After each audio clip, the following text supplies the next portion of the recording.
Pathanamthitta Thiruvalla KSRTC സ്റ്റാൻഡിൽ നിന്നും bus കടത്താൻ ശ്രമിച്ച സംഭവത്തിൽ യുവാവ് അറസ്റ്റിൽ 34-കാരനായ ആഞ്ഞിലിത്താനം മാമന്നത്ത് വീട്ടിൽ ജബിനാണ് അറസ്റ്റിലായത്. ശ്രീരാജ് ബാബുണ്ട്. ശ്രീരാജ്, വിവരങ്ങൾ.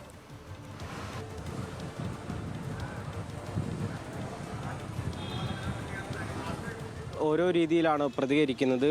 ജബിൻ്റെ കൗതുകം ഒരു KSRTC ബസ് ഓടിച്ചു നോക്കണമെന്നായിരുന്നു. അങ്ങനെ ഇന്നലെ രാത്രി 10:30 മണിയോടുകൂടി തിരുവല്ലയിലെ KSRTC ബസ് സ്റ്റാൻഡിലെത്തി.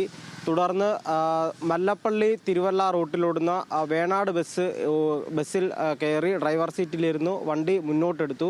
വാഹനം മുന്നോട്ടെടുക്കുന്നതോടുകൂടി ആ വാഹനം തൊട്ട് മുൻപ് അല്പസമയം മുൻപ് നിർത്തിയിട്ടിട്ട് പോയ ഡ്രൈവർ ഇത് കണ്ട് ഓടിയെത്തി. തുടർന്ന് നാട്ടുകാരെ എല്ലാവരെയും കൂടെ കൂട്ടി ആ വാഹനം അവിടെ തടഞ്ഞു നിർത്തി. ഒടുക്കം ജബിനെ പിടിച്ച് താഴെ ഇറക്കി.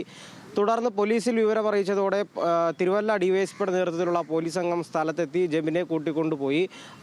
എന്തായാലും മദ്യപിച്ച് ലക്ക് കെട്ട അവസ്ഥയിലായിരുന്നു ജബിൻ ഉണ്ടായിരുന്നത്. ഇയാളെ ഉച്ചയ്ക്ക് ശേഷം കോടതിയിൽ ഹാജരാക്കുമെന്നാണ് പോലീസ് അറിയിച്ചിരിക്കുന്നത്. എന്തായാലും ഇന്നലെ രാത്രി സർവീസ് കഴിഞ്ഞ് കൊണ്ടിട്ട വാഹനം ഒരല്പസമയം കഴിഞ്ഞതേ ഉള്ളായിരുന്നു ആ സർവീസ് അവസാനിച്ചിട്ട്. അപ്പോഴാണ് ജബിൻ മദ്യപിച്ച് വാഹനം ഓടിക്കാനുള്ള ആഗ്രഹത്തിൻ്റെ പുറത്ത് ആ KSRTC ബസ് എടുത്ത് മുന്നോട്ട് പോകാൻ ശ്രമിച്ചത്. എന്തായാലും പോലീസ് നിലവിൽ മോഷണ ശ്രമത്തിനാണ് ജബിനെതിരെ കേസെടുത്തിരിക്കുന്നത്. ഉച്ചയ്ക്ക് ശേഷം ഇയാളെ കോടതിയിൽ ഹാജരാക്കും. സേതു. ശരി ശ്രീരാജ്, ഓരോ മനുഷ്യർക്ക് ഓരോരോ കൗതുകം. ശരി.